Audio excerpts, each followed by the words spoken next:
안녕하세요. 오늘 당신께서 보내주신 이 자료, 함께 좀 깊이 들여다볼 시간입니다. 카페를 다시 열게 되셨는데, 사람들과의 관계, 이걸 어떻게 가져가야 할지, 특히 그 2년 공백 후에 느껴지는 붕 뜬 기분, 이게 참 어려우실 것 같아요. 보내주신 게 천공스승님 법문 일부라고 하셨죠? 네, 당신 질문에 대한 답이 좀 있을 것 같은데요. 이게 단순히 뭐 카페 운영 노하우 이런 걸 넘어서는 얘기 같아요. 인간관계나 뭐랄까 자기 성찰 그런 깊이가 느껴지는데 자, 그럼 같이 한번 파고 들어가 볼까요? 아마정 실마리를 찾으실 수 있지 않을까 싶습니다. 네, 반갑습니다. 이 자료, 처음엔 그냥 카페 사장님께 드리는 조언인가 싶었는데, 보면 볼수록 그게 아니더라고요. 겸손, 배움, 관계, 그리고 결국엔 나를 어떻게 다스릴 것인가 하는 아주 근본적인 질문을 던지고 있어요. 당신께서 느끼시는 그 붕 뜬 느낌 있잖아요. 어쩌면 그 원인을 찾고 또 앞으로 어떻게 나아가야 할지 방향을 잡는데 도움이 될 만한 내용인 것 같습니다. 한번 차근차근 살펴보시죠. 좋습니다. 그럼 제일 먼저 눈에 들어오는 게 낮은 자세. 그러니까 겸손이네요. 자료에서도 내가 낮은 자세로 하니까 사람이 자꾸 와. 이렇게 딱 얘기하잖아요. 네, 맞아요. 반대로 잘난 척하면 또 난다고 하고요. 이 카페라는 공간이 사실 사람을 끄는 게 중요한 곳인데 왜 이 낮은 자세가 그렇게 중요할까요? 이게 그냥 뭐 친절함, 서비스 마인드 이런 거랑은 좀 다른 걸까요? 아, 그거 아주 좋은 질문이세요. 여기서 말하는 낮은 자세는요, 그냥 고개 숙이고 상냥하게만 하는 그런 표면적인 게 아니에요. 자료를 좀 더 보면 같이 연구하고 겸손하게 다가가서 연구하고 자꾸 이렇게 해서 공부를 내가 해야지 이런 말이 나오거든요. 아, 공부요? 네. 그러니까 이 겸손함은 배우려는 자세, 탐구하려는 그런 적극적인 태도랑 연결되는 거예요. 내가 다 안다고 생각하는 게 아니라 손님이든 직원이든 아니면 그냥 스쳐가는 사람이든 그 사람한테서 뭔가를 배우고 같이 알아가려는 그런 열린 마음. 그게 핵심인 거죠. 아, 단순히 그냥 손님한테 잘하는 걸 넘어서 같이 배우는 연구자 같은 태도? 뭐 그런 거군요. 이거 되게 흥미로운데요? 그럼 카페가 무슨 연구실처럼 되는 건가요? 바로 그거죠. 네. 당신의 카페가 그냥 커피만 마시는 곳이 아니라 사람들이 만나서 서로 배우고 함께 크는 뭐랄까 그런 좋은 에너지가 있는 연구실 같은 곳이 될 수도 있다는 거죠. 그런 데는 사람들이 당연히 머물고 싶어 하지 않을까요? 그렇죠. 이 낮은 자세가 바로 그런 매력적인 공간을 만드는 첫걸음이면서 또 가장 근본적인 힘이라고 할 수 있어요. 이게 첫 번째 핵심 같아요. 겸손은 관계를 여는 적극적인 배움의 자세다. 근데 참 아이러니한 게 그렇게 사람이 좀 모인다 싶으면 또 다른 문제가 생긴다고 자료에서 딱 경고를 해요. 바로 그 가르치려고 드는 마음하고 고집. 아, 네, 그 부분. 조금 알만하면 자꾸 사람들을 아르키려고 들어. 아르키려고 들으면서 내 고집을 부리기 시작해. 이 부분 진짜 좀 날카롭지 않아요? 왜 우리는 뭘 좀 안다고 생각하면 심지어 좋은 마음으로 도와주려고 해도 오히려 관계를 망치게 될까요? 이거 참 미스테리 같아요. 정말 중요한 질문이죠. 그리고 자료는 그 이유를 아주 그냥 직접적으로 짚어요. 네가 지금 어려워진 게 고집 때문에 어려워진 거예요. 네 고집 때문에 어려워진 거라니까? 와, 직접적이네요. 네. 문제 원인이 밖에 있는 게 아니라 바로 나의 고집 때문이라는 거죠. 여기서 가르치려 든다는 건 상대방 상황이나 생각을 충분히 듣기도 전에 내 방식, 내 경험, 내 지식만 맞다고 여기는 그런 태도인 거예요. 좋은 뜻이었다고 할 수도 있겠지만 그 속에는 상대방의 질량, 그러니까 그 사람이 받아들일 준비가 됐는지, 그 사람한테 정말 필요한 건지, 이런 걸 고려 안 한 그런 일방적인 마음이 있을 수 있다는 거죠. 아, 듣고 보니 그러네요. 아무리 좋은 역도 체질에 안 맞으면 독이 될 수 있듯이요. 내가 옳다고 생각하는 걸 그냥 막 주려고 하는 순간, 그게 고집이고 관계를 틀어지게 하는 바람이 드는 거군요. 이게 두 번째 핵심이네요. 성장의 함정은 가르치려는 마음과 고집이다. 맞아요. 겸손하게 배우던 자세에서 슬쩍 벗어나서 내가 너보단 좀 낫지? 하는 그런 미묘한 우월감이 딱 올라오는 순간 관계의 균형이 깨지기 시작하는 거죠. 상대는 존중받지 못하다고 느끼거나 부담스러워서 결국 떠날 수도 있고요. 그래서 자료는 계속 내 고집을 강조하면서 안을 들여다보라고 하는 거예요. 자, 여기서 정말 인상 깊기도 하고 또 약간은 갸우뚱하게 만드는 비유가 나와요. 변은 익을수록 고개를 숙인다. 이 속담을 쓰면서 설 익었을 때 고개를 빠딱 들고 있다고 하잖아요. 네, 그렇죠. 그러면서 알고도 몰라야 되는 게 공부하는 사람이라고 해요. 아니, 아는 걸 모르는 척 하라니요. 이건 좀 뭐랄까 위선적이거나 너무 소극적인 거 아닌가 싶기도 한데요. 이게 대체 무슨 뜻일까요? 충분히 그렇게 생각하실 수 있어요. 알고도 모르는 척 하라는 말이 꼭 자기 지식을 숨기거나 좀 비겁하게 굴라는 것처럼 들릴 수도 있죠. 근데 이 자료의 맥락에서 보면 그게 전혀 다른 아주 깊은 뜻이 있어요. 핵심은 내가 아는 게 전부가 아니다라는 걸 아는 것, 그리고 상대방을 존중하는 마음이에요. 아, 자료에서도 딱 그러잖아요. 내가 아는 건 내가 아는 거지 저 사람이 아는 게 아니에요. 나는 알아도 이것이 정답인지는 아직 몰라. 이렇게 선을 긋죠. 아하. 그러니까 내 지식이나 경험이 유일한 정답은 아닐 수 있다. 이 가능성을 항상 열어두라는 거네요. 마치 그 과학자들이 가설 세우고 계속 검증하는 것처럼요. 정확해요. 그리고 더 나아가서 상대방도 그 사람만의 지혜와 경험, 그가 그 사람의 질량이 있다는 걸 인정하는 태도예요. 자료에 보면 어떤 부분으로 가면 그 사람이 박사예요. 나보다. 이런 말도 나오잖아요. 네네, 봤어요. 내가 뭐 커피는 좀 알지 몰라도 다른 분야에서는 손님이나 직원이 훨씬 더 깊은 지식과 경험을 가질 수 있는 거죠. 알고도 모르는 척하라는 건 내 지식을 막 뽐내거나 일방적으로 가르치려 들지 말고 상대방 이야기를 귀담아 듣고 그 사람 관점을 존중하면서 같이 배우고 연구하는 자세를 계속 가지라는 뜻이에요.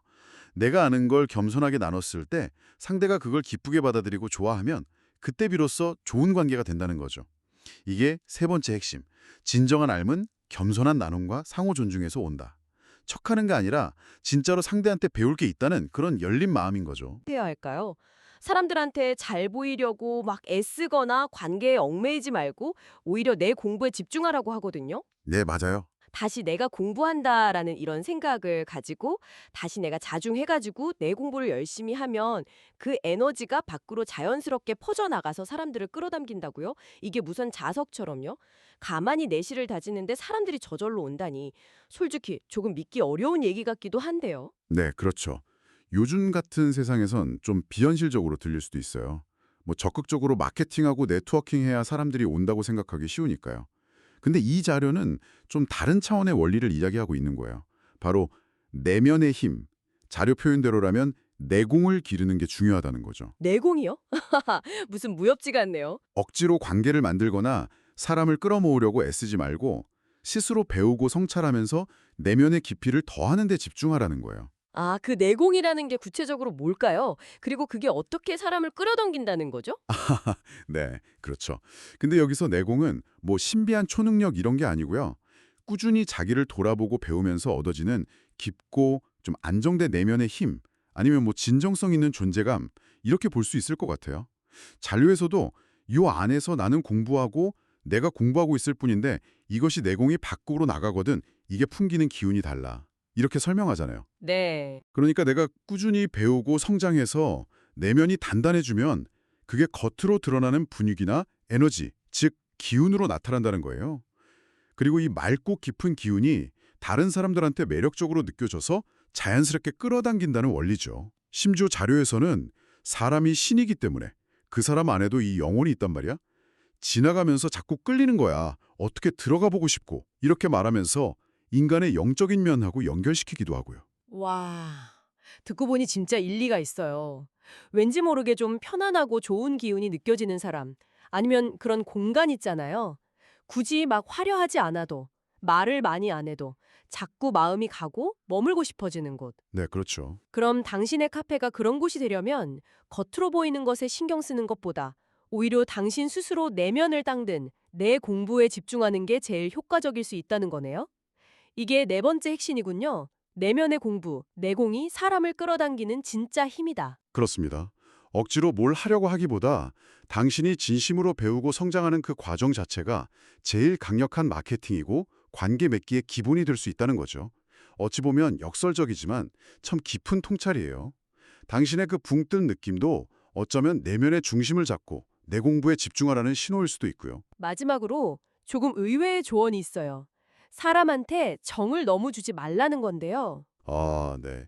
그 부분도 중요하죠. 사람한테 정 주지 말 것이며 사람한테 정을 준다라는 것은 그 사람이 좋아하는 것 같아도 그 사람은 도망가요, 나중에. 내가 부담이 가서.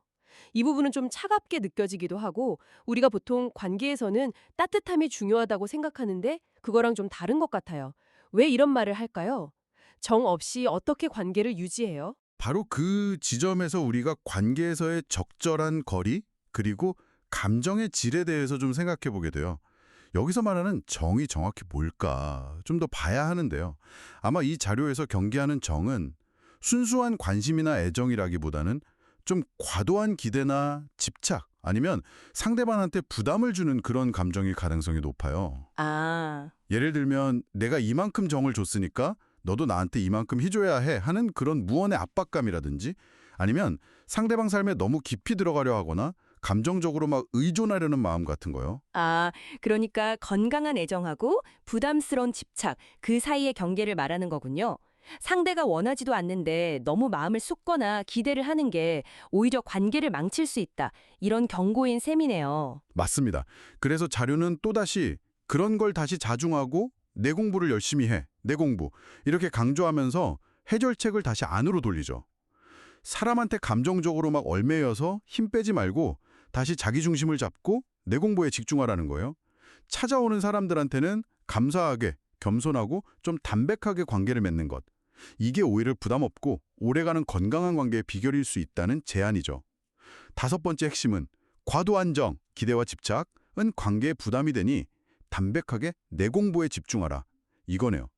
차가운 게 아니라 오히려 서로를 존중하는 건강한 거리두기랄까요? 기술이 아니라 아주 근본적인 마음가짐에 대해 얘기하고 있었어요. 요약하자면 겸손하게 배우는 자세 잃지 않고 낮은 자세, 뭘 좀 안다고 가르치려 들거나 고집 부리지 말고 성장의 함정 경계, 내 생각만 맞다고 하지 않고 상대를 존중하며 같이 연구하고 진정한 알, 또 바깥의 인정이나 관계에 너무 매달리기보다 꾸준히 내면의 힘, 즉 내공을 기르고 내면 공부의 힘, 마지막으로 과도한 정으로 서로 부담 주기보다 담백하고 건강한 거리를 유지하는 것, 과도한 정, 경계. 이게 자연스럽게 좋은 사람들과 긍정적인 관계를 맺는 길이다. 이렇게 볼 수 있겠네요. 네, 정확합니다. 억지로 뭘 만들지 않아도 내 안의 성장이 자연스럽게 밖에 좋은 변화로 이어진다는 아주 일관된 메시지예요. 근데 여기서 마지막으로 한 가지 더 생각해 볼 질문이 있어요. 네, 어떤 거죠? 이 자료가 주로 내면의 자세, 마음가짐, 그리고 거기서 나오는 뭐 기운, 이런 어떻게 보면 좀 추상적인 부분에 초점을 맞추고 있잖아요. 네, 그렇죠. 그렇다면 이 좋은 통찰들을 현실의 바쁜 카페 운영 속에서 특히 뭐 효율성이나 수익성도 생각해야 하는 그런 비즈니스 현장에서 구체적으로 어떻게 실천할 수 있을까요? 오, 정말 중요한 질문인데요. 마음으로 아는 거랑 그걸 실제 행동으로 하는 건 또 다른 문제니까요. 그렇죠. 예를 들어서 겸손하게 배우고 함께 연구하는 자세. 이걸 뭐 손님들 피드백을 적극적으로 받고 반영하는 시스템으로 만들 수 있을지, 아니면 직원들하고 새 메뉴나 서비스 만들 때 일방적으로 지시하는 게 아니라 진짜 협업하는 과정을 만들 수는 없을지. 과도한 정을 주지 않는 것. 이게 단골 손님하고의 관계에서 구체적으로 어떤 대화 방식으로 나타나야 할지.